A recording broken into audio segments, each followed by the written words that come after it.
छत्तीसगढ़ के एक छोटे से गांव में रमेश नाम का एक गरीब मजदूर रहता था। उसका छोटा सा मिट्टी का घर गांव के किनारे बसा था।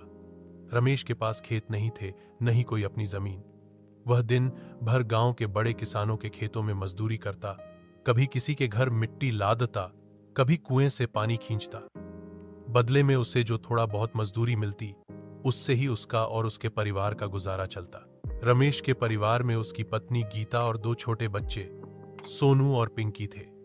गीता भी कभी कभी दूसरों के घरों में बर्तन मांजने का काम कर लेती थी। दोनों मिलकर जैसे तैसे घर चला रहे थे, लेकिन हालत कभी सुधरती नहीं थी। गांव के बाकी लोग रमेश को दया की नजर से देखते थे, पर रमेश ने कभी किसी से भीख नहीं मांगी। उसके मन में एक ही बात बैठी थी, मजदूरी कर लूंगा पर हाथ फैलाऊंगा नहीं। यह बात उसे उसके पिता ने सिखाई थी, जो खुद एक मजदूर थे। रमेश के बच्चों की पढ़ाई भी ठीक से नहीं हो पा रही थी। कभी किताब के लिए पैसे नहीं, तो कभी स्कूल की फीस के लिए। फिर भी रमेश अपनी हड्डियां तोड़कर मेहनत करता ताकि बच्चों को पढ़ा सके।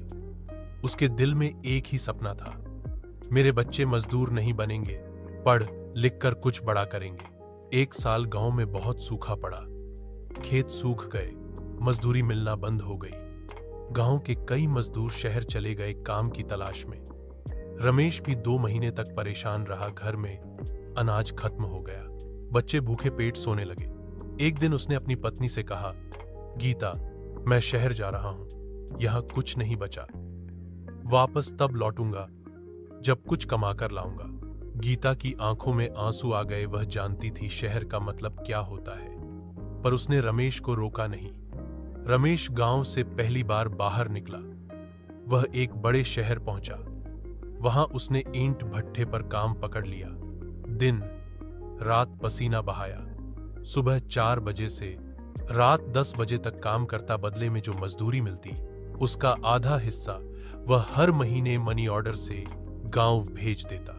धीरे धीरे रमेश को शहर में नए लोग मिले। एक ठेकेदार ने उसकी ईमानदारी देखी और उसे साइट पर मजदूरों की निगरानी का काम दे दिया। रमेश ने कभी ठेकेदार को धोखा नहीं दिया, न किसी मजदूर का हक मारा। ठेकेदार को रमेश पर भरोसा हो गया। 1 साल में रमेश की मजदूरी 2 गुनी हो गई। अब वह पहले से ज्यादा पैसे गांव भेजने लगा। 3 साल बाद रमेश गांव लौटा। इस बार उसकी झोली खाली नहीं थी। उसने जोड़े पैसों से गांव में एक छोटा सा खेत पट्टे पर लिया और उस पर खुद मेहनत की। धीरे धीरे उसने खेत में सब्जियां उगानी शुरू की। गांव के हाट बाजार में जाकर बेचता। गांव वालों ने देखा कि मजदूर रमेश अब खुद किसान बन गया है। उसकी ईमानदारी और मेहनत से उसका खेत भी हर साल बढ़ता गया। रमेश ने अपने बच्चों को फिर से स्कूल भेजा। सोनू ने 10वीं अच्छे नंबरों से पास की और शहर के कॉलेज में दाखिला लिया। पिंकी ने नर्स बनने का सपना देखा। रमेश ने उसके लिए भी पैसे जोड़े। एक दिन गांव के सरपंच ने रमेश को बुलाया और कहा, रमेश, तुम्हारी मेहनत ने गांव के और गरीबों को उम्मीद दी है। हम चाहते हैं कि तुम पंचायत में मजदूरों का प्रतिनिधि बनो, ताकि उनकी आवाज भी सुनी जाए।